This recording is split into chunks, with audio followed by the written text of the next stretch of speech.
रूपेण संस्थिता मातृरूपेण संस्थिता नमस्तस्यै नमस्तस्यै नमस्तस्यै नमो नमः। आर्यावर्तायै च विद्महे रत्नगर्भान्तरस्थिताय धीमहि तन्नो भरतखण्ड प्रचोदयात्। अस्मत्पुण्यधरित्रीं प्रणमाम्यहं। श्रीमात्रे नमः भारतमात्रे नमः माता पितृगुरुभ्यो नमः। हरिः ओम। ओम नमः शिवाय। ओम नमः शिवाय। ओम नमः शिवाय। ओम नमो नारायणाय। ओम नमो नारायणाय। ओम नमो नारायणाय। कार्तिक दामोदराय नमः। పవిత్రమైనటువంటి కార్తీక మాస శుభదినాలలో ఆదివారం నాడు బోధన్ అనేటటువంటి ఒక పట్టణంలో ఆత్మీయ సమ్మేళనాన్ని నిర్వహించుకుంటూ మనందరం కలవాలి, కలిసి భోజనం చేయాలి, విడివిడిగా కాకుండా కలివిడిగా ఉండాలి అనే ఒక సద్భావంతో ఈరోజు ఇక్కడ నిర్వహించుకున్న ఈ కార్యక్రమానికి అతిరథ మహారథులందరూ వేదిక మీద ఉన్నారు.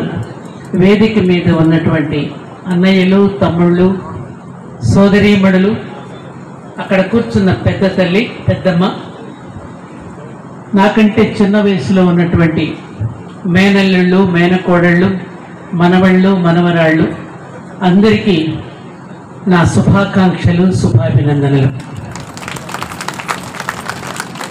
ఇప్పటి వరకు మాట్లాడా అని ఆ రోజున 108 దంపతులకి కాళ్ళు కడిగి పూజ చేయటానికి కారణం నాన్నగారు, పెదనాన్నలు, తాతలు పడిన కష్టాలను గుర్తు చేసుకుని వాళ్ళందరూ కష్టపడి మనందరికీ జాతి మొత్తానికి అన్నం పెట్టి సంక్రాంతి పండుగ వస్తే గ్రామంలో చాకలి సోదరుడిని, మంగలి సోదరుడిని, కుమ్మరి సోదరుడిని, కమ్మరి సోదరుడిని అందరినీ మన ఇంటికి భోజనానికి పిలిచి నువ్వు నీ వృత్తిలో నాకు సహకరిస్తున్నావు, నేను నా వృత్తిలో నీకు సహకరిస్తున్నాను, పరస్పర సహకారంతోనే మనం జీవించగలుగుతున్నాం అనే సందేశాన్ని మన పూర్వీకులు మనకు అందిస్తే అలా జీవిస్తూ వచ్చినటువంటి మనం అందరికన్నా టాప్ ర్యాంకులో ఉండాలని ఈ సోదరి ఎప్పుడూ మిమ్మల్ని కోరుకుంటున్నది.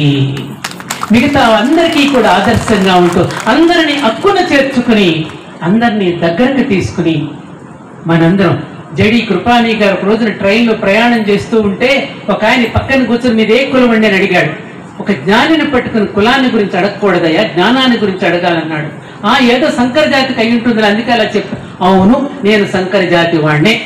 నేను స్కూల్లో పాఠం చెప్తున్నప్పుడు బ్రాహ్మణుడిని, నా బట్టలు నేను ఉతుక్కుంటున్నప్పుడు నేను చాకలి వాడిని, నా గడ్డం నేను గీసుకుంటున్నప్పుడు నేను మంగలి వాడిని, నా డబ్బులు నేను లెక్క పెట్టుకుంటున్నప్పుడు నేను కోమటి వాడిని, నా దొడ్డి నేను శుభ్రం చేసుకుంటున్నప్పుడు నేను పాకి వాడిని.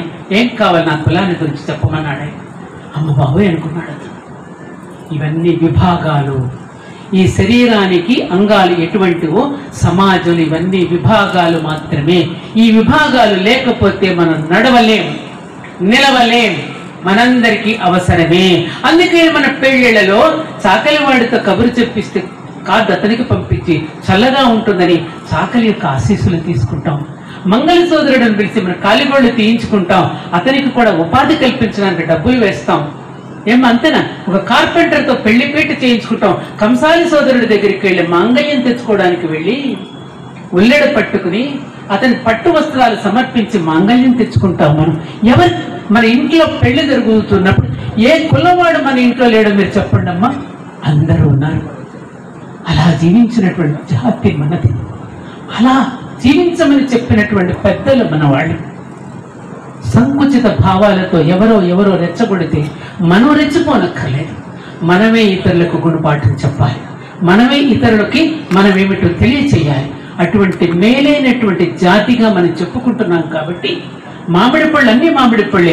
30 రోజులు వచ్చేసాయి, అదే జరుగుతుంది, జరగబోతుంది. కాబట్టి నా వాళ్ళందరికీ నేను చెప్పే సలహా ఏమిటంటే, ఇక మీరు బిల్డింగుల మీద, పెద్ద పెద్ద కార్ల మీద, బంగారాల మీద ఇన్వెస్ట్ చేయకండి. ల్యాండ్ బ్యాంకింగ్ పెట్టుకోండి, పొలాలు కొనుక్కోండి. ఎకరం పొలమైనా కొని పంట పండించే స్థితికి రండి. రేపు జరగబోతున్నది ఇదే ఇదే ఇదే ఇదే. హైదరాబాద్లో కట్టబడుతున్నటువంటి అవన్నీ కూడా పెద్ద పెద్ద ఆకాశ హర్మ్యాలన్నీ జీవ సమాధులుగా మిగిలిపోతాయి మిగిలిపోతాయి మిగిలిపోతాయి. ఇది వాస్తవం వాస్తవం వాస్తవం. నోట్ చేసుకోండి మీరు. ఇక వ్యవసాయానికి పెద్దపీట. ఇది ప్రకృతి చేస్తున్నటువంటి ఏర్పాటు. ఎవరో ట్రంప్ చేస్తున్నది, ఎవరో నాయకుడు చేస్తున్న ఏర్పాటు కాదు. ప్రకృతి ఆల్రెడీ స్టార్ట్ చేసింది మానవుడికి బుద్ధి చెప్పడానికి. అందుకనే ఒక రైతుని గురించి ఏమన్నాడు దువ్వూరి రామిరెడ్డి గారు, అద్భుతంగా చెప్పాడు. ఓ సైనిక, నీవు భారత క్షాత్మలాత్మ, ధరణీపతివి, పవిత్రమూర్తివి. పాలనా దండము నీ హలము కంటే ప్రార్థనీయమగునా అన్నాడు. పాలించేవాడి దండము నీ నాగలి కంటే ప్రార్థనీయమవుతుందా? అటువంటి రైతుల గురించి ఎంత గొప్పగా చెప్పాడో చూడండి. అటువంటి రైతు కుటుంబాల నుండి మనం వచ్చాం. ఆరుగాలు నాన్నగారు వీళ్ళంతా శ్రమిస్తూ పొలాలకు వెళ్ళి శ్రమిస్తూ ఒక అన్నం మెతుకు కింద పడితే దాన్ని మళ్ళీ తిరిగి నమస్కారం చేసుకుని పళ్ళెంలో వేసుకుని తిన్న వాళ్ళం మనం. 10 మందికి కూడా పెట్టి సంతోషపడిన వాళ్ళం మనం. అయ్యో ఇవాళ ఒక్కరోజు కూడా ఒక బాటసారి రావడం లేదే, ఒంటరిగా తినవలసి వస్తుందని బాధపడినటువంటి వాళ్ళం మనం. ప్రతి ఇంటి అన్నపూర్ణమ్మ తల్లి ఉన్నటువంటి మనం. ఒక డొక్కా సీతమ్మ ప్రతి ఇంటిలో ఉండేది, మన ఇళ్లలో ప్రతి ఇంటిలో ఉండేది. పాలేళ్ళకి అన్నం పెట్టి పంపించడంలో క్యారేజీలు మూటలు కట్టి బళ్ళు కట్టుకుని వెళుతూ ఉంటే వాళ్ళకి సద్ది మూటలు అందించి ఎంత ఆరుగాలం కష్టపడితే ఇవాళ మనం అన్నం తినగలుగుతున్నాం. అది గుర్తుంటుందా మనకి? అందుకే నేను ఒకసారి సౌత్ ఇండియాలో ఉన్న అన్ని రైతులని కూడా మన క్షేత్రానికి పిలిచి 108 మంది రైతు దంపతులకి పాద పూజ చేసి ఒకటే మాట అన్నాను. ఎందుకమ్మా మాకు పాద పూజ చేస్తున్నారని అడిగాడు కర్ణాటక నుంచి వచ్చిన ఒక రైతు. అయ్యా, కైలాసంలో ఉన్న పార్వతీ పరమేశ్వరుడికి భూలోకంలో ఉన్న పార్వతీ పరమేశ్వరులు మీరు. మీ తర్వాతే కలెక్టర్ అయినా, డాక్టర్ అయినా, ప్రధానమంత్రి అయినా, ముఖ్యమంత్రి అయినా, సైంటిస్ట్ అయినా, ఎవడైనా రైతు తర్వాతే. మీరు పార్వతీ పరమేశ్వరులకు ప్రతీకలు కాబట్టి మీకు నమస్కరిస్తున్నాం. ఎందుకంటే ఆయన కైలాసంలో ఉంటాడు, మీరు భూలోకంలో ఉంటారు. ఆయన విభూతి పూసుకుంటాడు, మీరు మన్ను పూసుకుంటారు. ఆయన త్రిశూలం పట్టుకుంటాడు, మీరు నాగలి పట్టుకుంటారు. మనందరి క్షేమం కోసం ఆయన విషాన్ని గరణంలో పెట్టుకుంటే మా అందరికీ అన్నం పెట్టడానికి మీరు విషాన్ని మింగుతున్నారు కదయ్యా. మీకు నమస్కరించకపోతే మీకు పాదం లక్షల్లో వచ్చేవారు బళ్ళు కట్టుకుని. అలాగే తిరుపతమ్మ తిరునాళ్లకు మీరు ఎడుతుంది. ఆవిడెవరు? వెంగమాంబ ఎవరు? ఇలా ఎంతో మంది యోగినులు, మహానుభావులు, ఎంతో మంది తల్లులు, పేరంటాళ్ళు జన్మించినటువంటి జాతి మనది. అలాంటి జాతిని పట్టుకుని మా నల్లి పక్కన కళ్ళనీళ్ళు పెట్టుకుంటూ ఒక మాట అన్నది. అసెంబ్లీలో మన వాళ్ళని గురించి మాట్లాడిన, అమరావతి ఉద్యమంలో మన వాళ్ళ ఆడవాళ్ళని గురించి నీచాతి నీచంగా మాట్లాడిన ఒక్క మగవాడు నోరెత్తి పలకలేదు. మన వాళ్ళు మౌనమే అర్ధాంగీకారం అనుకున్నారా? లేకపోతే మౌనాన్ని కనుక మనం పాటిస్తే రేపు వాళ్ళ కర్మఫలం తీరిపోతుందిలే, వాడి పాపాన్ని వాడైపోతాడని అనుకున్నారు. తెలియదు. కానీ ఆ రోజున మేము బాధపడింది ఇంత అంతా కాదు. ప్రతి తల్లిని కూడా దూషించకూడని మాటలతో జాతి మొత్తాన్ని పేరెత్తి మరి నానా రకాలుగా బూతులు మాట్లాడారు. ఎంత బాధపడ్డామో ఆ రోజున. అటువంటి దుష్టులు సమాజంలో ఉంటారు. ఉన్నప్పుడు దానిని ఏ విధంగా ఖండించుకోవాలో, ఎలా సమాధానం చెప్పాలో కావలసినటువంటి శక్తిని, జ్ఞానాన్ని కూడా మనం పొందాలి. యాదేవి సర్వభూతేషు శక్తి రూపేణ సంస్థిత, మాతృరూపేణ సంస్థ, జ్ఞాన రూపేణ సంస్థ, బుద్ధి రూపేణ సంస్థ. అన్ని అమ్మాయి, అన్ని ఆ శక్తి, అన్ని లలితా స్వరూపిణి. కాబట్టి మాతృమూర్తులు నా సోదరీమణులందరికీ నేను చెప్తున్నది ఏమిటంటే, మగవాళ్ళకి చెప్పనక్కర్లా. యావత్ సమాజం ఆధారపడి ఉన్నది ఇంటి ఇల్లాలి మీదనే, స్త్రీమూర్తి మీదనే. స్త్రీయే ప్రతి ఇంటికి మూల స్తంభం, స్త్రీయే ప్రతి ఇంటికి మూల స్తంభం. ఇంటిని చూసి ఇల్లాలిని చూడమన్నారు, ఇల్లాలిని చూసి ఇంటిని చూడమన్నారు. ఇప్పుడు హౌస్ వైఫ్ అని చెప్పుకోవడానికి మొహమాట పడే పరిస్థితిలో మనం ఉన్నాం. మన అమ్మమ్మలు, మన నాన్నమ్మలు ఏం చదువుకున్నారు?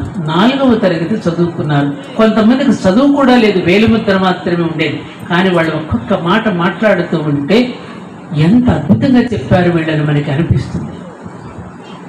చాలా అద్భుతంగా.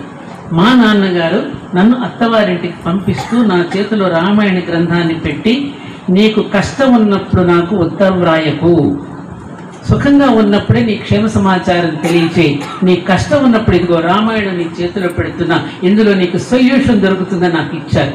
ఎన్ని రకాలుగా దానిని నేను ఆ సొల్యూషన్స్ దొరికినాయి అంటే నేను చెప్పడానికి వీలేదు. ఎవరితో ఎలా ప్రవర్తించాలో, ఎలా మాట్లాడాలో, ఎదుటి మనిషిని ఏ విధంగా మనం వాళ్ళ మనసును మనం గెలుచుకోవాలో, ఏ విధంగా మాట్లాడితే ఎదుటి వాళ్ళలో ఒక పరివర్తన వస్తుందో రామాయణం నాకు నేర్పిస్తే దానితో నా జీవితంలో అనేక సన్నివేశాలను అధిగమించి నేను బయటపడగలిగాను. మాతృమూర్తులారా, పిల్లలకి వాళ్ళ కమ్యూనికేషన్ స్కిల్స్ అంటున్నారు. కమ్యూనికేషన్ స్కిల్స్ అంటే ఇంగ్లీష్ మాట్లాడటం కాదు, అభినయిస్తూ మాట్లాడటం కాదు, బాడీ లాంగ్వేజ్తో వాళ్ళకి ఎదుటి వారితో ఎలా మాట్లాడాలో చెప్పాలి. ఒకప్పుడు మేమందరం కూడా అత్తగారి మనసు గెలవడానికి మా పెద్దవాళ్ళందరూ మీ అబ్బాయి నేను అనేవాళ్ళం. ఇప్పుడు వాడి పేరు చెప్పి అత్తయ్య నేను మీ అబ్బాయి పేరు చెప్పేసి సినిమాకి వెళుతున్నామంటే ఈవిడికి మండుద్ది కదా. మండుతుందా లేదా? అది స్త్రీ యొక్క సహజం, అది స్త్రీ యొక్క సహజం, అది ఆ సైకాలజీ. ఇంతకాలం నేను పెంచాను, ఇంతకాలం నేను. అందుకని మన పూర్వీకులు ఏం చేశారు, మీ అబ్బాయి తర్వాతే నాకు భర్త అయ్యాడని దాన్ని ఆవిడకి గుర్తు చేస్తూ ఆవిడలో ఏ రకమైనటువంటి మరొక భావన రానివ్వకుండా మీ అబ్బాయి అంటూ ఆవిడనే పొగుడుతూ, ఇది నాకు చాలా ఉపయోగపడింది. అత్తగారి యొక్క సైకాలజీని తెలుసుకుంటూ ప్రవర్తించడం ఎట్లాగో మన పూర్వీకులు మనకి నేర్పారు.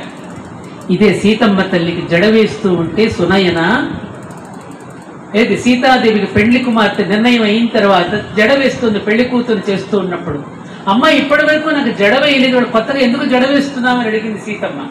అప్పుడు ఆవిడ చెప్పిన మాట వింటే ఒళ్ళు పులకరిస్తుంది. చూడమ్మా, ఇప్పటి వరకు మా దగ్గర గారంగా పెరిగావు, స్వేచ్ఛగా తిరిగావు, నువ్వు మరో ఇంటికి వెళ్తున్నావు ఇల్లాలిగా, కోడలు అంటే బాధ్యతమ్మ, కోడలు అంటే బాధ్యత ఎక్కువ. అందుకని అక్కడ ఇంట్లో అన్ని రకాల స్వభావాల వాళ్ళు ఉంటారు. అన్ని రకాల స్వభావాల వాళ్ళని కూడా శృతి కలుపుకుంటూ అల్లుకుంటూ పోవడం ఎలాగో తెలియడానికే సత్వగుణ రజోగుణం తమో గుణాలని నియంత్రించుకోవటం ఎట్లాగో తెలియజేయడానికి, అందరినీ కలుపుకోవడం ఎలాగో తెలియజేయడానికే ఒక్కొక్క పాయను తీసి అల్లకి వేస్తున్నానమ్మా అని సునయన సమాధానం చెప్తుంది సీతమ్మ తల్లికి. ఇదే మాట్లాడుతూ ఉన్నప్పుడు కొన్ని మాటలు నాకు చాలా సంతోషాన్ని కలిగించాయి. నాకు తెలుసు నళిని అంటే ఏమిటో. తన భర్త వెంకటేశ్వరరావు గారిని కిడ్నాప్ చేసినప్పుడు రోడ్డు మీద కూర్చొని ఆయనను విడుదల చేసేంత వరకు కూడా వీరనారిలా పోరాడి తెచ్చుకున్నటువంటి ఒక సతీ సావిత్రి. ఆమెమో ఎప్పుడు వెంటపడ్డాడు. కాకపోతే ఈ తల్లి ఆ రోజు నేను కూడా రావడం జరిగింది. మరి అటువంటి ధైర్యము సాహసము ఉన్న నళిని, ఆ పక్కనే రమాదేవి, వాగ్దేవి, కరెక్ట్గా మా ముగ్గురిని పక్క పక్కన కూర్చోబెట్టారు. ఇచ్ఛాశక్తి, జ్ఞానశక్తి, క్రియాశక్తికి ప్రతీకలుగా ముగ్గురమ్మలకి మూలపుటమ్మ చాలా పెద్దమ్మగా ఆ తల్లి ఏమో అక్కడ కూర్చునుంది. ఇది మన వాళ్ళల్లో ఉన్నటువంటి గొప్పతనం ఏమిటంటే, మన ఇళ్లల్లో ఫంక్షన్ చేసుకున్నప్పుడు ఆడపిల్ల పెద్ద మనిషి అయినప్పుడు కానీ, బట్టలు ఇచ్చేటప్పుడు కానీ, పెళ్లి కుమార్తెను చేసినప్పుడు కానీ తప్పకుండా మేనత్తను పక్కన కూర్చోబెట్టుకుని చేస్తారు. ఆడపడుచుకు ప్రాధాన్యతనిస్తారు. ఆ విధంగా మా ఆడపడుచులకు ప్రాధాన్యతనిచ్చిన మా అన్నయ్యలందరికీ చేతులెత్తి నమస్కరిస్తూ మీ యొక్క క్షేమాన్ని కోరుకుంటూ మరోసారి శుభాకాంక్షలు. చాలా సంతోషం. నేను మాట్లాడబోయే ముందు ఒక చిన్న ఇదేమిటంటే, నేను ఈ మధ్యన పక్కనే రుద్రూరు అనేటువంటి ఒక గ్రామానికి గణపతి నవరాత్రుల సందర్భంలో వచ్చాను. ఇక్కడికి 5 కిలోమీటర్లో ఉంటుంది అనుకుంటా. ఆ గ్రామంలో వాళ్ళందరినీ, గ్రామ ప్రజలను చూసినప్పుడు నాకు చాలా ఆనందం కలిగింది. ఆ గ్రామ ప్రజలందరూ ఏకతాటి మీద ఉండి ఆ పాండురంగడి దేవాలయంలో అందరూ అర్చనలు చేసుకుంటూ భజనలు చేస్తూ అద్భుతమైన జ్ఞానాన్ని పొందుతూ ఉన్నటువంటి దానికి కారణం ఏమిటంటే, ఆ గ్రామంలో ఆ ఆలయంలో ఉన్న పురోహితుడు, అంటే పురమునకు హితము చెప్పువాడు పురోహితుడు. ఆ పురోహితుడు ఈరోజు నేను ఇక్కడికి వస్తున్నానని తెలిసి నన్ను చూడ్డానికి వచ్చాడు.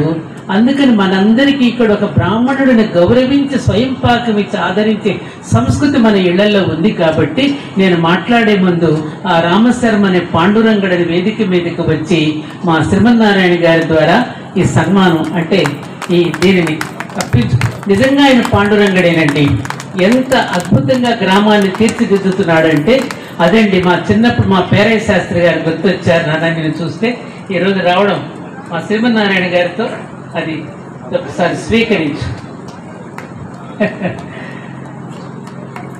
అది మన ఇళ్లలో బ్రాహ్మణ సమాజానికి మనకి ఉన్నట్టు అవినాభావ సంబంధం. పిన్ని గారు వదిన గారు అంటూ మన ఇళ్లలోకి శాస్త్రి గారు శర్మ గారు వచ్చి మనం ఇచ్చిన స్వయం పాకాన్ని అందుకుని పాదాభివందనాలు అందుకుని వెళ్ళేటువంటి గొప్ప సంస్కృతి మనది. అందుకే కార్తీక మాసం అంటే ఆరోగ్యానికి ఆధ్యాత్మికతకి వారధి. ఈ అక్కడ అందరిలో ఒక ద్వేషాన్ని రగిలించాం, ఒక అసూయను మనమే పెంచి పోషించాం. తానాన్ని పెట్టినటువంటి ఒక సంస్థ అది 10 భాగాలుగా మారిపోయి 10 రకాలుగా విడిపోయారు. ఇవాళ అన్ని రకాలుగా విడిపోతున్నారు. దేనికోసం? కానీ మన పూర్వీకులు మనకి చెప్పింది ఇది కాదు, ఇది కాదు. ఆ సత్యాన్ని కనుక మనం వంట పట్టించుకోకుండా మనకు తోచినట్టుగా మనం వెళ్ళిపోతూ ఉంటే వ్యక్తులను కూడా ఇందులో పెట్టి మనం ఇరికిస్తే, చట్టాల్లో బిగిస్తే వాళ్ళకి ప్రమాదం, మనకి ప్రమాదం. మన పూర్వీకులు అలా చెప్పారు. రాజా వాసిరెడ్డి వెంకటాద్రి నాయుడు గారు 250 సంవత్సరాల క్రితం అమరావతిని రాజధానిగా చేసుకుని కృష్ణా, గుంటూరు, ప్రకాశం జిల్లాలను పరిపాలించి బ్రిటిష్ వాళ్ళని కూడా గడగడలాడించాడు. ఆయన రోజు పెట్టి అన్నదానాలు వార్చినటువంటి గంజి, నెయ్యి కృష్ణానది మొత్తం కూడా నిండిపోయిందిట. చరిత్ర ఇది. అమరావతి ధరణికోట అలా పరిపాలించిన రాజా వెంకటాద్రి నాయుడు గారు ముసునూరు ప్రోలయ కాపాయి నాయకుడు 13వ శతాబ్దంలో తురుష్కలను వెళ్ళగొట్టి సమాజంలోని అన్ని వర్గాల వాళ్ళని కలుపుకుని ఒక రైతు కుటుంబంలో జన్మించిన ముసునూరు ప్రోలయ కాపాయి నాయకులు ఒక రైతుగా ఉండి సమాజం మొత్తాన్ని ఏకీకృతం చేసి అన్ని కులాల వాళ్ళని ఏకీకృతం చేసి తురుష్కులను వెళ్ళగొట్టి 36 సంవత్సరాలు అద్భుతంగా పరిపాలించిన ప్రోలయ కాపాయి నాయకుల వంశానికి చెందిన వాళ్ళం మనం. హిందూ ధర్మాన్ని మళ్ళీ పునరుద్ధరించినటువంటి జాతి మనది. శౌర్యవంతులు పుట్టినటువంటి జాతి మనది.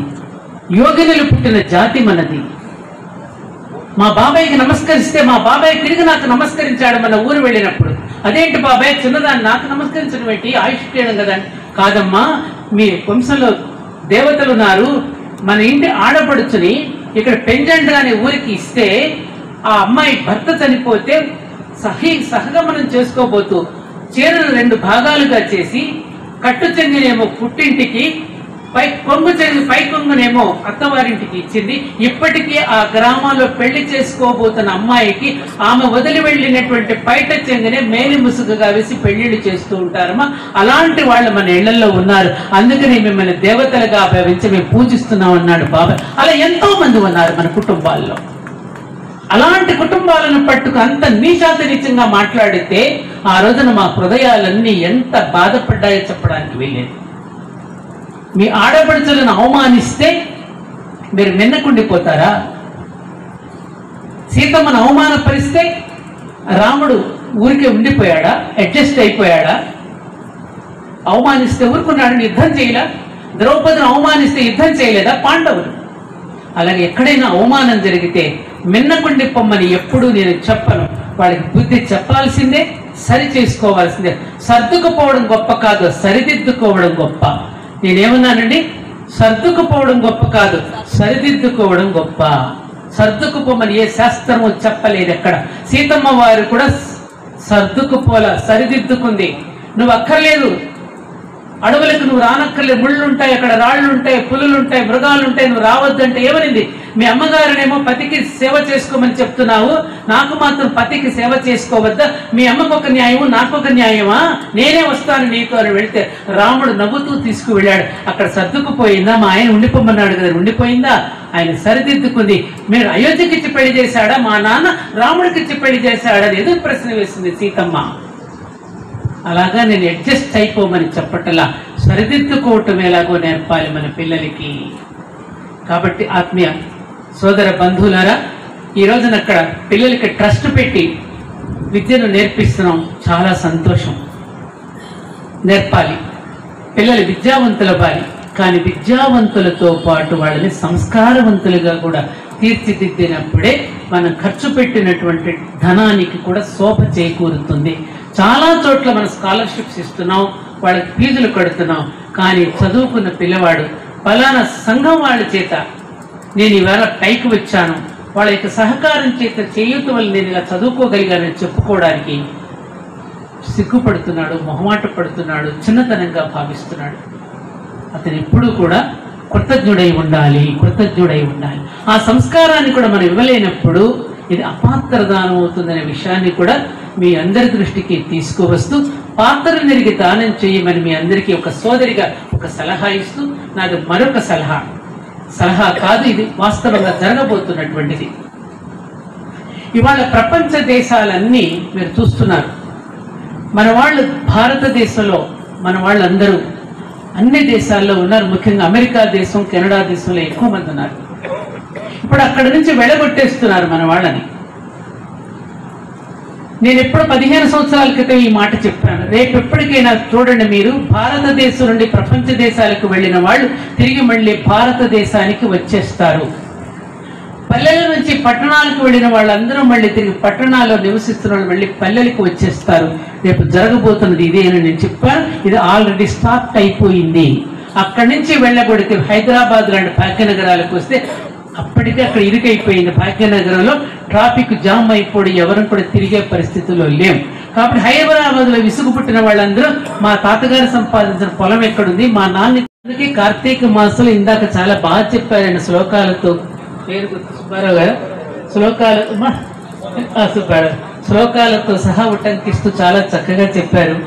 నదీ స్నానాలు ఆచరించి తెల్లవారుజామునే గోపూజ చేసి తులసి పూజ చేసి దేవాలయాలకు వెళ్ళి దీపాలు వెలిగించి చక్కగా ఒక పూట భోజనం చేసి సాత్వికాహారాన్ని తీసుకుని ఆ గ్రామంలో బ్రాహ్మణులు వంట చేస్తే ముందు రోజునే మా ఇళ్లలో నుండి ట్రాక్టర్ల మీద డేగిసాలు, రోళ్ళు, రోకళ్ళు, పెద్ద పెద్ద గుండెలన్నీ కూడా మామిడి తోటల్లోకి పంపిస్తే అక్కడ వారు వండి ఉల్లిపాయ వెల్లుల్లిపాయ లేకుండా ఉండే ఆహారాన్ని వండి వార్చి మనందరికీ తినిపిస్తూ, ఉసిరి చెట్టుని, వేప చెట్టుని, ఈ మహావృక్షాలన్నీ పిల్లలకందరికీ చూపిస్తూ, ఏ వృక్షంలో ఏ ఔషధ గుణం ఉందో వాళ్ళకి తెలియచేస్తూ, బోటనీ వృక్షశాస్త్రాన్ని బోధిస్తూ ఒక ట్రైనింగ్ ప్రోగ్రామ్ అని పెట్టుకుని సాత్వికంగా ఆహారం తీసుకోవడం ఆరోగ్యంగా ఎలా ఉంటుందో అవిసాకుల్లోనూ తర్వాత అరిటాకుల్లో భోజనం చేస్తే ఆ వేడివేడి అన్నాన్ని దానిలో వడ్డిస్తే ఆకు కూడా వేడివేడి అన్నాన్ని ఆకు కూడా దాన్ని ఆస్వాదించి అది మనం తినగా మనకు వచ్చే ఆరోగ్యాన్ని గురించి ఆయుర్వేదాన్ని బోధిస్తూ, ఉసిరి చెట్టు కింద, ఉసిరి చెట్టు అంటే కరతలామలకము అంటారు. ఉసిరికాయ నీ చేతిలో ఉంటే ఆరోగ్యం నీ గుప్పిట్లో ఉన్నట్టే, ఆరోగ్యం భాస్కరాదిచ్చేత్ అన్నారు. అందుకని సూర్యుడే మనకు ఆరోగ్యాన్ని ప్రసాదిస్తాడు. కాబట్టి ఇన్ని రకాల ఆధ్యాత్మికత భావనలతో పాటు గ్రామమంతా కలిసి ఒక చోట కూర్చొని భోజనం చేసే కలివిడితనాన్ని మన పూర్వీకులు ఇలా రచన చేశారు అంటే వాళ్ళకు చేతులెత్తి నమస్కరించాలి. మన పూర్వీకులకి ఒక్కసారి చేతులెత్తి నమస్కరించండి అమ్మా, చేతులెత్తి నమస్కరించండి. అటువంటి అద్భుతమైనటువంటి సంస్కారాన్ని, సంస్కృతిని మన పూర్వీకులు మనకు అందించారు. అందుకే మన ఇళ్లల్లో పెళ్లి చేసుకునేటప్పుడు బాగా గమనించండి. ఇప్పుడంటే కోట్లు ఖర్చు పెట్టి పెళ్లిళ్ళు చేస్తున్నారు. ఇందాక చాలా బాగా చెప్పాడు మన కోటి, నువ్వే కదా నాన్న చెప్పావు, అక్క మాట్లాడుతూ తప్పకుండా అది గుర్తు చేయాలని. ఇవాళ పెళ్లిళ్ళు చేస్తూ ఉంటే ఫోటోషూట్ల దగ్గర నుంచి ఆఖరికి ఆహ్వానించడానికి కూడా ఎయిర్ హోస్టెస్ లాగా గుమ్మలో ఇద్దరు నిలబెట్టి గులాబ్ పూలు మన ఇంట్లో మేనకోడళ్ళు ఏమయ్యారు, మన బంధువర్గం అంతా ఏమయ్యింది, వాళ్ళు నిలబడకుండా ఎవరు అద్దెకు తెచ్చిన మనుషులు నిలబెట్టి వాళ్ళు స్వాగతం పలుకుతూ ఉంటే మనం వెళ్ళి పొండి మీరు వెళ్ళి తినండి అని ఒక బొచ్చ మన చేతిలోకి ఇస్తే అడుక్కునే వాడు వస్తే కనీసం మనం గౌరవంగా వెళ్ళి వేస్తాం.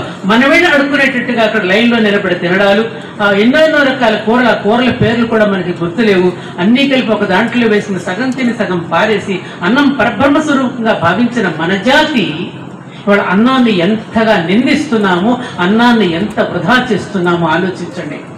అలాంటి పెళ్లిళ్ళు ఇవాళ జరుగుతున్నాయి మన ఇళ్లలో. ఆయన చెప్పినట్టుగా నిజంగానే పురోహితుడు పాప మంత్రాలను ఎవ్వరూ గుర్తుపెట్టుకోవటంలా.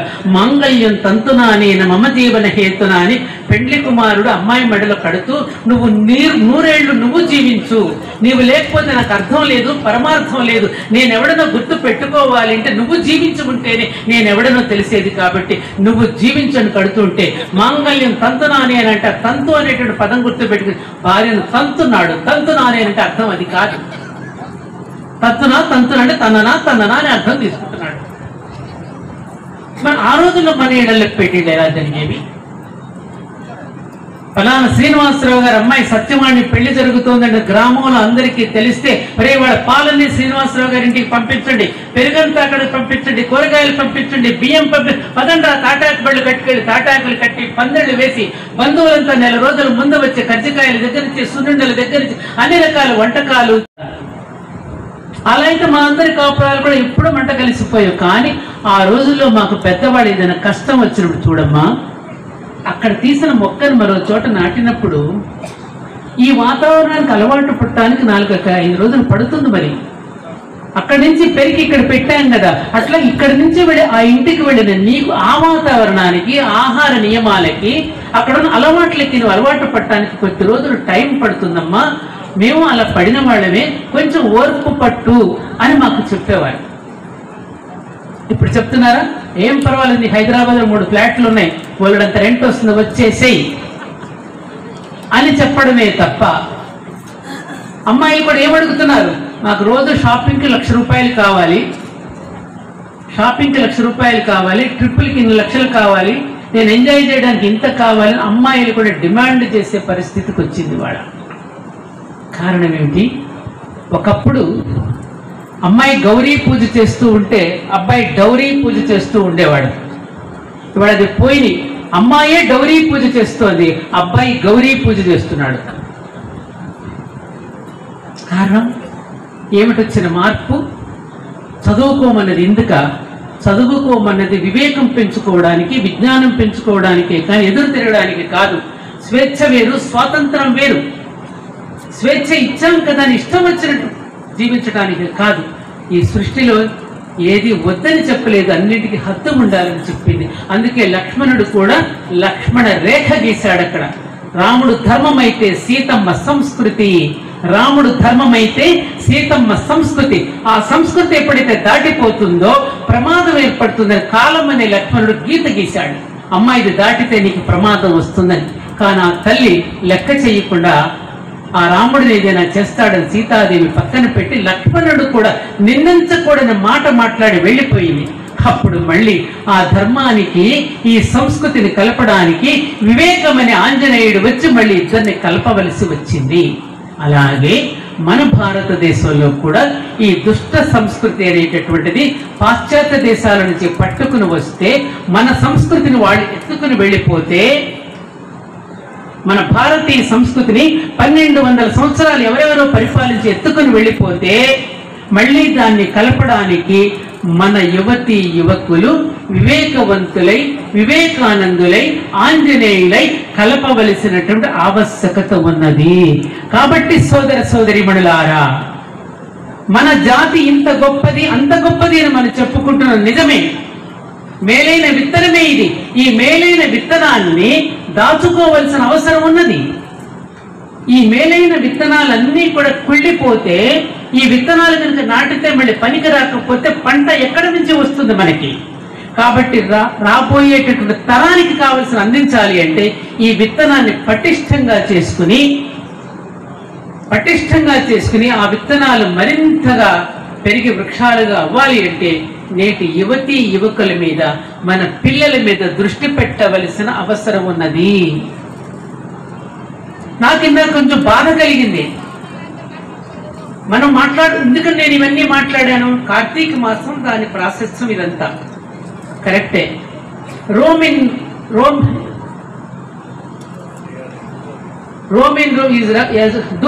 యాజ్ రోమన్స్ డూ అని సామెత ఉంది. నేను వాషింగ్టన్ డీసీలో 50 సంవత్సరాలు అయిపోయిన సందర్భంగా నన్ను అక్కడికి ఆహ్వానించారు లాస్ట్ ఇయర్. నేను అక్కడ సోదరులందరికీ ఒక మాట చెప్పాను, అంతా మన వాళ్లే ఉన్నారు అక్కడ. బాబు, మీకు పొట్ట పట్టుకుని చేత పట్టుకుని ఇక్కడికి అమెరికా వచ్చారు. ఎందుకు? సంపాదించుకోవడానికి. ఆ సంపాదించిన ధనాన్ని మీ గ్రామాలకి పంపిస్తున్నారు. గ్రామాలు కూడా అభివృద్ధి చెందుతున్నాయి. తల్లిదండ్రులు కూడా మంచి ఇళ్ళు కట్టిస్తున్నారు. బాగుంది. అలాగే మీకంటూ ఒక నాయకుడి మీద ప్రేమ ఉన్నప్పుడు అది లోపల పెట్టుకోండి. అదేదైనా చేయవలసి వస్తే గుప్తంగా మీరు చేయండి. ఇక్కడ మీరు ఆ పచ్చ చొక్కాలు వేసుకుని సైకిళ్ళు వేసుకుని ర్యాలీ తీయాల్సిన అవసరం ఏమైంది? మీకు ఎందుకు వచ్చింది ఇక్కడ అని అడిగా నేను. Do in Rome as Romans do. వడ్లే కానీ రకాలున్నాయి. మామిడి పళ్ళు అన్ని మామిడి పళ్ళే కానీ రకాలున్నాయి. చేపలు అన్ని చేపలే కానీ రకాలున్నాయి. అన్ని చేపల్లో ఒక కొరమీను చాలా బాగుంటుంది అంటాం. మామిడి పళ్ళలో ఒక బంగినపల్లిలో చిన్న రసమ ఇష్టపడతాం. అలాగే వడ్లలో ఒక శ్రోనా మసూరియో అక్కుళ్ళో మొలకలో ఏదో అంటుంటాం. అందరూ ఇష్టపడే జాతి ఒకటి ఉంటుంది. అలా అందరికీ ఇష్టపడే జాతిగా మనం రాణిస్తున్నాం. కాబట్టి మదన పడకండి. అందరికీ బుద్ధి చెప్పేలాగా నేను అనడం లేదు. అందరికీ ఆదర్శవంతంగా జీవించడానికి మనమేం చేయాలో మీరు ఆలోచించే స్థితికి నా తమ్ముళ్ళు ఎదగాలని అమ్మ పుట్టింటి నుంచి మెట్టినింటికి వెళ్ళేటప్పుడు అన్నం పెట్టి కొంచెం పెరుగన్న వదిలిపెట్టండి అమ్మా అని. ఎందుకమ్మా అంటే తమ్ముళ్ళు చల్లగా ఉండాలని, అలా దీవించాలని వదిలిపెట్టమంటారమ్మా. అన్నీ ఊడ్చుకు పట్టుకెళ్ళకూడదు ఆడపిల్లలని. అలా పెరుగన్నం వదిలిపెట్టి వచ్చేవాళ్ళు. మరి సోదరిని పిలిచినప్పుడు తమ్ముళ్ళ యొక్క శ్రేయస్సు కోరుకోవడం అంటే దెబ్బలాడుకోమని చెప్తుందా సోదరి? కలిసిమెలిసి ఉండమని కదా చెప్పేది. అలా ఈ సోదరి కూడా మీ అందరినీ ఇదే కోరుకుంటున్నది. చాలామంది నన్ను పిలుస్తున్నారు. నేను ఒక్కటే చెప్తున్నా, మరి నా మాట నిన్న ఒక ఆయన ఫోన్ చేశాడు ఏదో ఊరు నుంచి, అక్కయ్య మీరు రావాలని. ఎందుకు రావాలి అన్నా. నేను చెప్పిన మాట మీరు వినప్పుడు నేను ఎందుకు రావాలి? ఏ వినలేదు అక్కయ్య అన్నాడు. నేను లాస్ట్ టైం వచ్చినప్పుడు మీకు చెప్పాను కదా, శివనారాయణ గారు నా ఇంటికి వచ్చారు. ఒక తమ్ముడు అక్కయ్యని ఎలాగ ఆహ్వానించాలో అలా గౌరవంగా వచ్చి నన్ను ఆహ్వానించి వెళ్ళారు. ఒక సోదరికి ఇవ్వాల్సిన గౌరవం ఇచ్చారు. మరి ఆ సోదరి చెప్తున్న మాట కూడా వినాలి కదయ్యా అన్నా. నేను ఆ ఫోన్లో ఏం చెప్పారు అక్కయ్యా అన్నాను. లాస్ట్ టైం మీ దగ్గరికి వచ్చినప్పుడు నేను ఒక మాట చెప్పాను.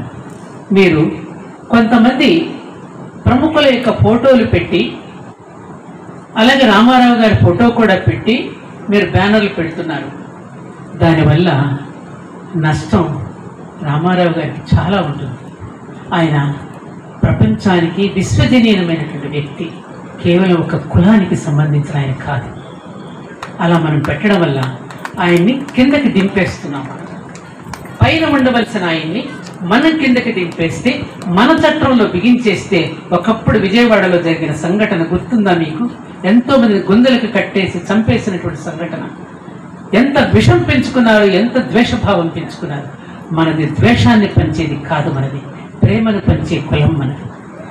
కాబట్టి మళ్ళొక్కసారి నేను చెప్తున్నాను, తప్పు పట్టుకోకండి. నేను చెప్పింది మీ శ్రేయస్సు కోరి చెప్తున్నాను. ఇక నుండి మనం కప్ప కులం అనేది రామారావు గారితో ప్రారంభం కాలేదు కదండి. ఎన్ని వందల సంవత్సరాల నుంచి దాదాపు 18 కోట్ల మంది ప్రపంచం యావత్తులో ఉన్నారు. ఇంటి పేర్లు మనకు తెలియవు కాబట్టి నాకు తెలుసు. దలేల్ బెంబా బాలిని ఒక ఫ్రెంచ్ లేడీ, దలేల్ బెంబా బాలిని అనే ఒక ఫ్రాన్స్ నుంచి వచ్చిన ఒక ఫ్రెంచ్ లేడీ. ఎందుకు వీళ్లలోనే ఇంతమంది జ్ఞానవంతులు, పారిశ్రామికవేత్తలు, వైద్యులు ఏ రంగంలో చూసినా వీళ్లే ఎందుకు రాణిస్తున్నారని ఆవిడ ఈ విత్తనం ఏమిటి, అసలు ఈ విత్తనాన్ని పరిశోధించాలని పిహెచ్డి చేసి ఆవిడ ఒక గ్రంథాన్ని రాసింది. కుక్కట్పల్లిలో ఉండేది. ఆవిడతో నేను మాట్లాడాను. ఆవిడ నాకు అనేక విషయాలు చెప్పింది. ఇది ఒక ప్రత్యేకమైనటువంటి బ్రీడ్ కింద ఎందుకు ఉన్నదనేది ఆవిడ ఎన్నో పరిశోధనలు చేసింది. ఆవిడ పరిశోధనలో తేలింది ఏమిటంటే, యావత్ ప్రపంచం మొత్తం మీద మనం 18 కోట్ల మంది ఉన్నారని. వాళ్ళ ఇంటి పేరు చెప్పుకోరు కాబట్టి మనకు తెలియదు.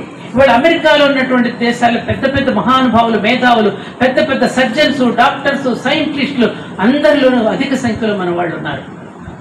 అటు తమిళనాడు వెళ్ళండి, కర్ణాటక.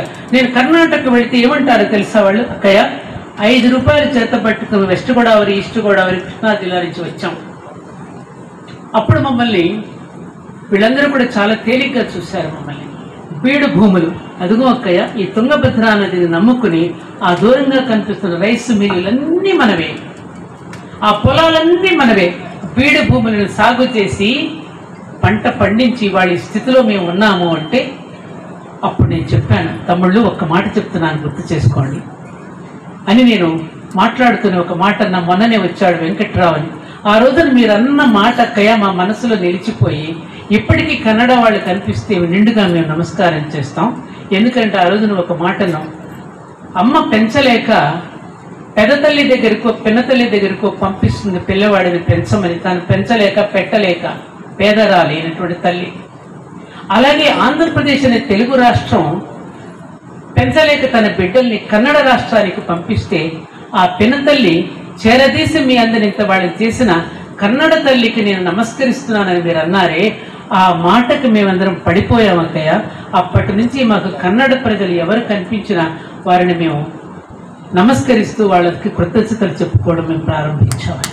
ఈ భావనలు ఎప్పుడైతే మనలో వస్తూ ఉంటాయో తోటి వారిలో కూడా దైవాన్ని చూసుకునేటటువంటి పరిస్థితికి మనం ఎదుగుతాం. శివనారాయణ గారు తదితర ప్రముఖులందరూ ఈరోజు ఒక మంచి భావన చేత మనందరినీ ఇక్కడ కలపాలని అనుకోవడం తప్పు లేదు. ఒక కులం వాళ్ళు ఒక చోట కలవాలని అనుకోవడం, దాంపత్య అనుభవాన్ని పొందడానికి ఏకాంత స్థితిని ఎలా కోరుకుంటారో ఒక కులం వాళ్ళు కలవడంలో ఏం తప్పులేదు. ఇప్పుడు ఎల్ఐసి కాలనీ అని పెట్టుకోవడంలా ఎల్ఐసి ఉద్యోగులందరూ ఒక చోట ఉంటారు. జడ్జెస్ కాలనీ అని పెట్టుకోవడంలా జడ్జిలందరూ ఒక చోట ఉంటారు. బ్యాంకర్స్ కాలనీ, ఇలా ఒక వృత్తి చేసే వాళ్ళందరూ ఒక చోట కాలనీలుగా ఎలా నిర్మాణం చేసుకుంటున్నారో ఆ రోజుల్లో కూడా చాకలిగూడెం, మంగళిగూడెం, గూడెం అంటే కాలనీ, నగరని అర్థం. గూడెం అంటే కాలనీ. అందుకని ఒక పని చేస్తున్న వాళ్ళందరూ ఒక కాలనీలో నిర్మాణం ఎలా అయితే చేసుకుంటారో ఒక వృత్తి చేసుకున్న వాళ్ళందరూ కూడా అలా నిర్మాణం చేసుకోవటం అనే దాంట్లో తప్పు లేదు. మన కష్ట సుఖాలను ఒకరికొకరు తెలియచేసుకుంటూ, కష్ట సుఖాలేమో లోపల మాట్లాడుకోండి, మంచి విషయాలు ఏదైనా ఉంటే బహిరంగంగా మాట్లాడుకోండి. మనలో ఉన్న లోపాలు ఏదైనా ఉంటే ఇందాక ఆ తమ్ముడు చెప్పినట్టుగా కాలరు పుచ్చుకుని నన్ను అడగండి, లోపలికి వచ్చి నన్ను ప్రశ్నిస్తే నేను అన్నీ చూపిస్తానన్నారు మా తమ్ముడు శివనారాయణ. అలాంటివి ఏదైనా లోపల మాట్లాడుకోండి, బయటకు మాత్రం 10 మంది ముందు చులకన పడవద్దు. నళిని ఒక మాట చెప్పింది, ఏదో ఒక మాట అంటూనే ఉంటారు, చేసేవాళ్ళని లాగుతూనే ఉంటారని. ఇది సృష్టిలో ఉన్నటువంటి సహజమైనటువంటి లక్షణం. ఇది నేనేమంటానంటే, పరిహాసం చేసేవాడు పైవాడే. నువ్వు ఎంతవరకు నిలబడగలవు, ఎంతవరకు నువ్వు చేయగలవు, ఆఖరి వరకు ఇటువంటి పరిహాసాలను కూడా ఎదుర్కొంటూ చేయగలవని చేయడానికి నిన్ను కుదిపి చూస్తాడు భగవంతుడు. ఇది గుర్తు పెట్టుకుంటే మీరు ధైర్యంగా ఎవరు ఏమనుకున్నా శ్రేయాంసు బహువిఘ్నాని, ఎవరు ఏమనుకున్నా మీ లక్ష్యాన్ని నెరవేర్చుకోవడానికి మీరు ఇలా దూసుకుపోవడమే మన యొక్క ధర్మం. కాబట్టి భయపడాల్సిన అవసరం లేదు. నిండు మనసుతో, మెండైనటువంటి మనసుతో జీవించి కర్మయోగులుగా జీవించి 10 మందికి పట్టెడు అన్నం పెట్టి జీవించిన జాతే తప్ప ఎవరికి అన్యాయం చేసిన వాళ్ళం కాదు, ఎవరిని నిందించిన వాళ్ళము కాదు. మన పని మనం చేసుకుంటూ 10 మందికి పంచిపెట్టిన వాళ్ళమే తప్ప మనం ఎవరికి మోసం చేయలేదు, అన్యాయం చేయలేదు. కాబట్టి రాబోయే తరాలకి, కొత్తగా డబ్బు సంపాదిస్తున్న వాళ్ళకి ఆ విలువలు తెలియకపోవడం వల్ల ఏది పడితే అది మాట్లాడేయడం వల్ల ప్రయోజనం లేదు. కాబట్టి నేనేమంటున్నానంటే ఆఖరిగా మీకు ఒక సలహా, పిల్లలకి స్కాలర్షిప్స్ ఇవ్వడమే కాకుండా నేను చాలా చోట్ల చెప్తున్నాను, సన్నకారు రైతులకి ఒక ట్రాక్టర్ కొనుక్కోవడానికి లేదంటే విత్తనాలు కొనుక్కోవడానికి ఎటువంటి సహకారం కావాలో దాని మీద కూడా దృష్టి పెట్టవలసిందిగా మా తమ్ముళ్ళని, అన్నయ్యలందరినీ కూడా నేను కోరుకుంటూ, సన్నకారు రైతులకు కూడా చేయూతనివ్వాల్సినటువంటి అవసరం ఉన్నది. వాళ్ళకు కూడా ఆ విధంగా చేయూతనిస్తూ మన పిల్లలకి వ్యవసాయం పట్ల కూడా అనురక్తిని కలిగించే విధంగా మీరు ప్రయత్నం చేయమని కోరుకుంటూ ఉంటే, ఈ మాట నేను చెప్తున్నప్పుడు ఒక సభలో అమ్మ వ్యవసాయం చేస్తున్నవాడికి పిల్లని ఇవ్వడం లేదు కాకయ్య, మీరు అలా చెప్తూ తప్పకుండా ఇస్తారయ్యా, రేపు అదే జరగబోతుంది. మీరు మా పిల్లవాడు వ్యవసాయం చేస్తున్నాడని అనకండి, మా అబ్బాయి అగ్రికల్చర్ సైంటిస్ట్ అని చెప్పండి. అమ్మాయి ఇష్టపడుతుంది. వాడు హాయిగా ప్యాంటు షర్టు వేసుకుంటాడు, చక్కగా మంచి గాగుల్స్ పెట్టుకుంటాడు, లేకపోతే షార్ట్ వేసుకుంటాడు, పొలంలో హాయిగా కారులో వెళ్ళిపోతూ ఉంటాడు.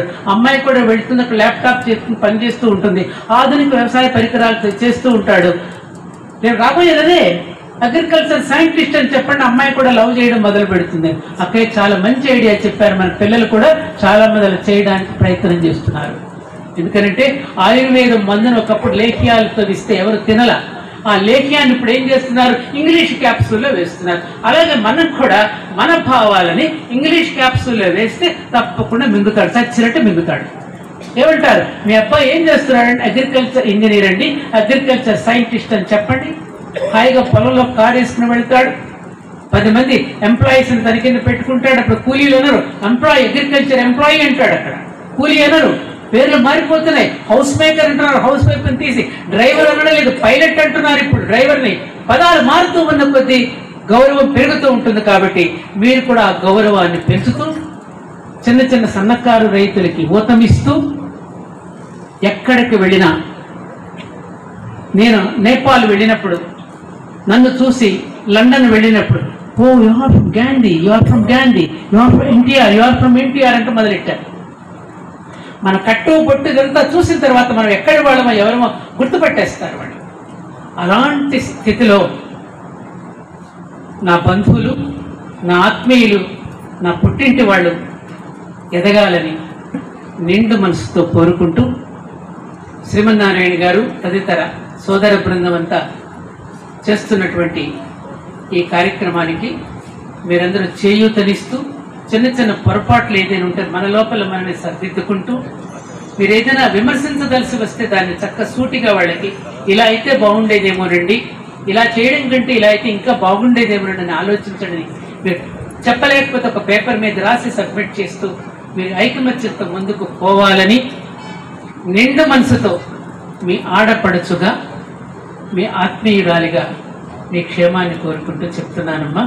ముఖ్యంగా మాతలు సమాజ నిర్మాతలు, మన ఇంటి యొక్క సౌభాగ్యం పంపిస్తూ మేనత్తలు పెదనాన్నలు దగ్గర కూర్చోబెట్టుకుని, అమ్మ అత్తవారింటికి వెళుతున్నావు, నువ్వు కష్ట సుఖాలను సమానంగా తీసుకోమ్మా, మేమందరం కూడా కష్టాలు పడడం మానవ సహజం, కష్టం అనేది నీకు శిక్షణ కోసం వచ్చిందమ్మా అని చెప్పి పంపించటం అనేది ఎంతవరకు జరుగుతోంది? ఇవాళ పెళ్లి చేసి అమ్మాయిని అత్తవారింటికి పంపిస్తూ ఉంటే అమ్మాయి తరపు వాళ్ళు ఏడ్చేవారు, ఇప్పుడు అబ్బాయి తరపు వాళ్ళు ఏడ్చే ప్రమాదం. అమ్మాయిని తీసుకువెళ్ళేటప్పుడు అబ్బాయి తరపు వాళ్ళు కన్నీళ్లు పెట్టుకుని వెళుతున్నారు. ఏం కుడికాలు పెడుతుందో ఎడమకాలు పెడుతుందో, ఎడంకాలతో తంతుందో కుడికాలతో తంతుందో తెలియని పరిస్థితి వచ్చింది. అక్కయ్య గారు ఇలాంటి పరిస్థితులు వస్తున్నాయంటే అప్పుడు నేను కూడా ఒక సమాధానం చెప్పాను, మరి మనల్ని మనం తేలిక పరుచుకోకూడదు కదమ్మా. అవునండి, ఒకప్పుడు 9 సంవత్సరాలు 10 సంవత్సరాల వయసులో పెళ్లిళ్ళు చేసి ముఖం ఎరగని వాడికి ఇచ్చి పెళ్లి చేసి పంపిస్తే ఆ అమ్మాయిని ఎన్ని ఇబ్బందులు పెట్టారండి మగజాతి కూడా. కాబట్టి ఇప్పుడు చక్రవడ్డీతో తీర్చుకుంటున్నారులేండి వాళ్ళు కూడా. వాళ్ళది మాత్రం ఏం తప్పుంది? మరి ఆ పూర్వపు ఆ భావాలు, అణిచిపెట్టబడిన ఆ భావాలు మళ్ళీ తిరిగి జన్మిస్తూనే ఉంటాయి కదా. కర్మం అంటారే, ఆ కర్మఫలం అంటారే, ఆ కర్మఫలాన్ని కూడా తీర్చుకుంటున్నారేమో భరించడం మరి మీరు కూడా అని నేను కూడా సరదాగా అంటూ ఉండడం జరుగుతోంది. ఏమంటారు? వారు మోతాదు ఎక్కువైపోయింది అంటున్నారు. కరెక్ట్, ఆ మోతాదు ఎక్కువైపోయింది. ఆ మోతాదు ఎందుకు ఎక్కువైపోయిందంటే మన ఇళ్ల మధ్యలోకి సర్వభక్షకి అయినటువంటి ఒక టీవీ సీరియల్స్, మొదనష్టపు టీవీ సీరియల్స్ కొంపల్లో ఎప్పుడు చేరాయో, వాటి ముందు నా మహిళా జాతి మొత్తం ఎప్పుడు చతికిలబడిపోయిందో అప్పుడు జాతి మొత్తం చతికిలబడిపోయి, ఇందాక తమ్ముడు చెప్పినట్టుగా ఆంధ్రప్రదేశ్ సీఎం గారి ఆఫీసులో పనిచేస్తున్నారని ఇందాక బాబును పరిచయం, పిల్లలకి మంచి చెడు చెప్పేవాళ్ళు లేరు. భర్త వస్తే అయిపోతే తింటే తిన, లేకపోతే లేదు, లేదా స్విగ్గీకి ఆర్డర్ చేసుకో అనేటటువంటి పరిస్థితుల్లో ఆడవాళ్ళు మాట్లాడుతున్నారు. అంటే ప్రతి సీరియల్లో ఒక విలన్ ఉంటుంది. ఒకళ్ళకి అది 2-3 విలన్స్ ఉంటారు, లేడీ విలన్స్ ఉంటారు.